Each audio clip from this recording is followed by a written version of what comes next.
চলুন প্রথমে আমরা দেখে নিই আব্দুল হান্নান মাসুদের উপরে কারা আক্রমণ করেছে।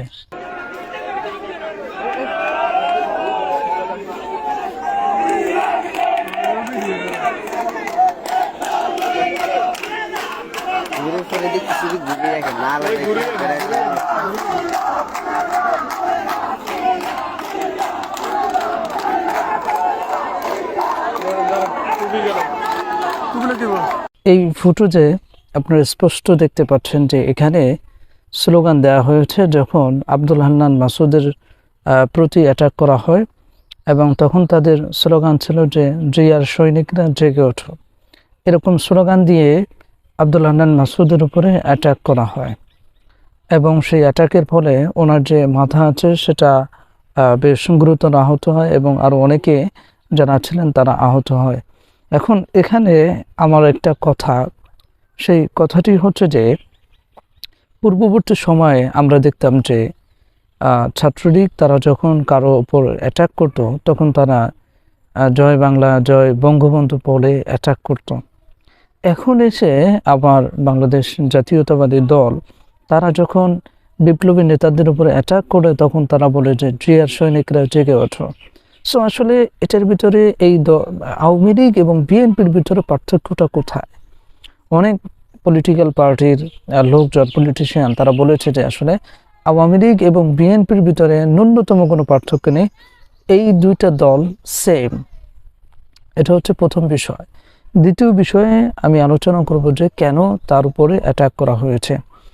কারণটা হলো যে এটার দুইটা কারণ। প্রথম কারণটা হচ্ছে যে আব্দুল হান্নান মাসুদের কথায় হাতিয়ার যে সমস্ত মানুষ আছে তারা বেশ প্রভাবিত, এবং যার ফলে সেখানে চাঁদাবাজি বেশ বন্ধ হয়ে গিয়েছিল, যেটা আসলে বিএনপির অসাধু কিছু নেতা এবং কর্মী যারা আছে তাদের গায়ে বেশ লেগেছে, কারণ এটা দিয়েই তো তাদের চলতে হয়। সো সেটার কারণে আব্দুল হান্নান মাসুদের উপরে অ্যাটাক করা হয়েছে।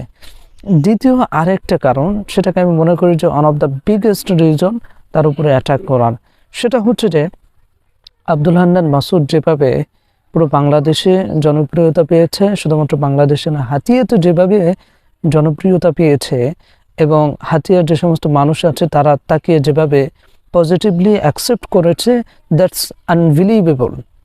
এবং তিনি যদি সেখানে মেম্বার অফ পার্লামেন্ট অর্থাৎ এমপি নির্বাচনে দাঁড়ান তাহলে সেক্ষেত্রে সেখানে তিনি 90% ভোট পেয়ে উনি জয়ী হবেন। সেটাতেই অনেক বড় সমস্যা সেখানে যে সমস্ত নেতাকর্মী আছে তাদের জন্য, যে তিনি এককভাবে যদি নির্বাচন করেন তাহলে সেক্ষেত্রে উনি জয়ী হবেন, এবং তাকে হাতিয়ার মানুষ যেভাবে ভালোবাসা দিয়েছে অন্য কোনো ব্যক্তিদের ক্ষেত্রে সেরকম ভালোবাসা কোনো নেতাকর্মী পায় নাই। সেই জেলাসের জায়গা থেকে, সেই জেতার জায়গা থেকে তার উপরে অ্যাটাক করা হয়েছে। আগে থেকে আব্দুল হান্নান মাসুদকে বুঝিয়ে দেওয়া হচ্ছে যে এই জায়গাটা খুব একটা সেফ না, তুমি যেটা মনে করছো সেটা না, তাকে সেটা বুঝিয়ে দেওয়া হয়েছে। সো আমি সর্বশেষ বলবো যে যে সমস্ত লোকেরা নিজেদের জীবন দিয়ে এই 24-এর গণ অভ্যুত্থানের নেতৃত্ব দিয়েছে, সেই সমস্ত বিপ্লবী নেতাদের গায়ে হাত দিতে বুক কাঁপল না? আপনারা তো ভয়ে গত 16 বছরে বউয়ের কাছে যাওয়ার পর্যন্ত সাহস করতেন না আওয়ামী লীগের কারণে।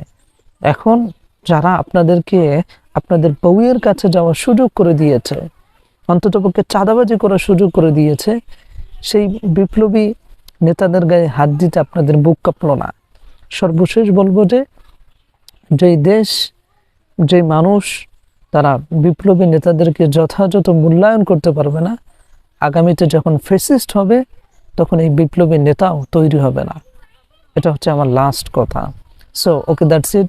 Thanks for watching this video and see you in the next video. Allah Hafiz.